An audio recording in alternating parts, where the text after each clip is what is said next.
So 3 or 4 days ago, we got some giant news about Amazon. This is from friend of the show, Ken Klippenstein.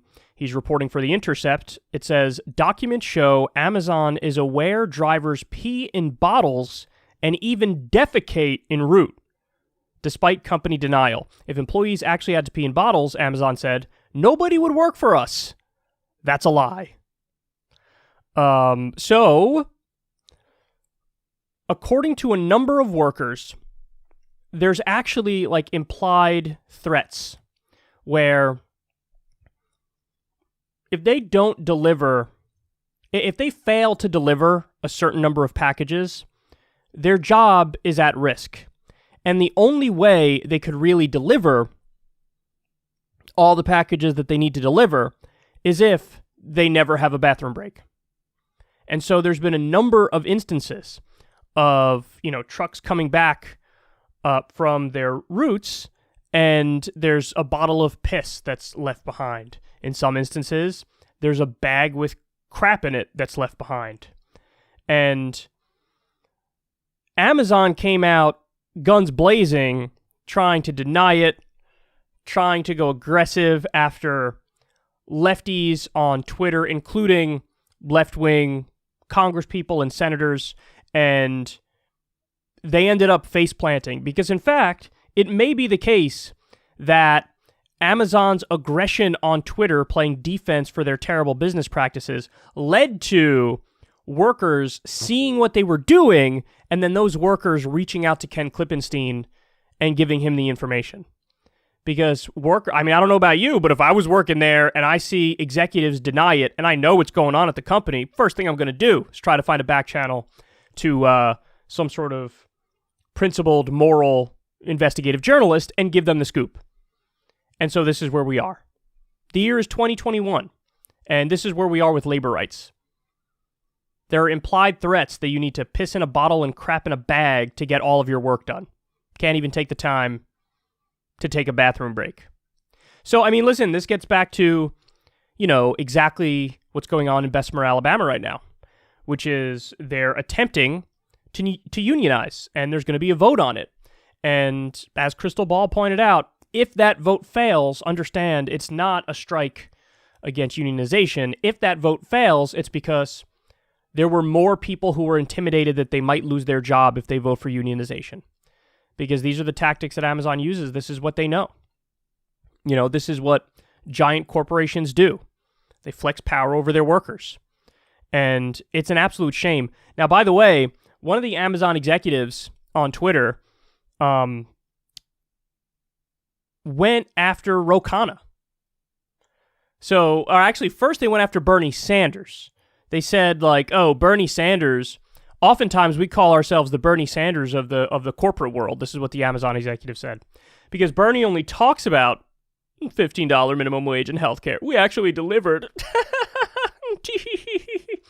So Ro Khanna jumped in, and Ro Khanna was like, hey, idiot, the only reason you guys are paying $15 an hour is because of me and Bernie. They proposed the Stop Bezos Act, and Jeff Bezos got scared that this bill that they crafted was going to gain bipartisan support and pass, and it was getting a lot of media. So he was like, whoa, okay, I'll pay $15 an hour. Just get off my ass, please.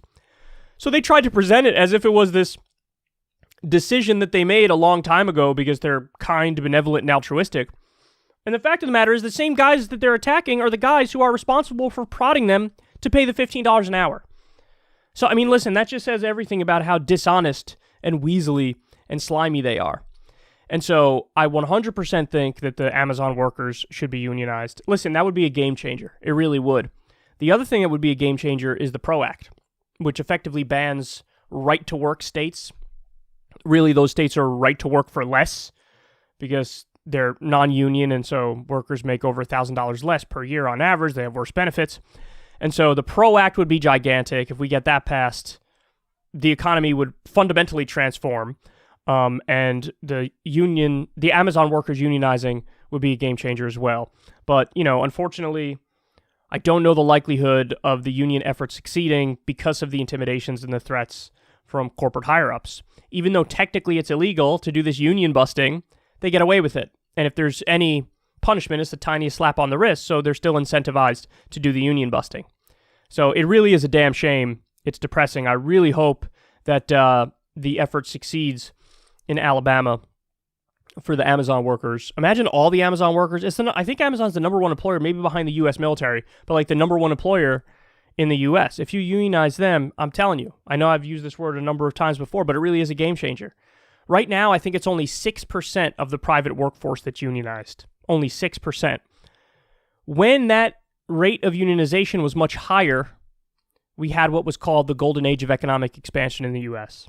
There's a direct correlation between unionization rates and health of the working class and the middle class. And now that's not the only factor, of course, because, you look at the post-World War II time period, we were the only economy that was left standing. Europe was totally obliterated. And so we were the only game in town, so we started exporting, we started manufacturing, and, we had the benefit of a world that was tumultuous. But it's also the case that we had strong unions, which led to a strong middle class, which is why it was the golden age of economic expansion. So we know what to do. We know what the answers are. We can get back to a time and a place where the working class is thriving, but yes, it requires unionization. More than 6% of the private workforce being unionized. It requires a redistribution of wealth. That's another thing.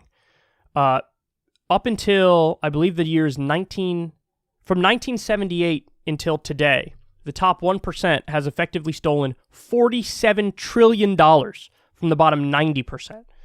That's how much the rules are rigged. That's how much the lack of unionization has hurt. Again, it's not the only factor, but it's one of the important factors. If you just kept the same pay ratio, average worker to top 1%, as we had in the post-World War II period, and had that today, the bottom 90% would be $47 trillion richer. That's the equivalent of over $1,000 a month more going to every single American in the bottom 90%. So that's how much of a class war there's been, and how much of a redistribution to the top 1% there's been. And there are ways to fight back against this. You got to get the money out of politics. You got to raise the minimum wage. You got to bring back unions. And you have to get us to a place where we have a thriving working class. And, unionization would be the beginning of that. So again, I'm rooting for those workers in Bessemer, Alabama, because if you don't bring about that change, this stuff is going to continue. And then Amazon will lie about it relentlessly. But this stuff is going to continue. Zero human decency and dignity. Having to piss and shit in a bottle and a bag as you're doing your job. Nobody should have to do that in the year 2021. I mean, nobody should have had to do that ever. But, during the Industrial Revolution with the child labor and things of that nature, it was going to happen. Things like this were going to happen. But there's no excuse for that today. None whatsoever. So unionize the workforce, pass the PRO Act, and that's the only way we're going to get reasonable labor standards. There's never been a better pitch for unions than this story. Because this is what happens when the higher-ups, the executives, the corporate heads, the owner class, when they have too much power. This is what happens. They're not intelligent, fair, rational, reasonable with that power. They abuse it. And they abuse it for the bottom line. So you can get your Amazon package an hour and 20 minutes earlier. Somebody's got a shit in a bag. That's a fundamentally degrading experience. So anyway, credit to the brave workers who stepped forward and gave this information to Ken Klippenstein, and solidarity to the workers in Bessemer, Alabama who are attempting to unionize and fight back against abuses exactly like this. It really is the answer. Now we just have to fight for it.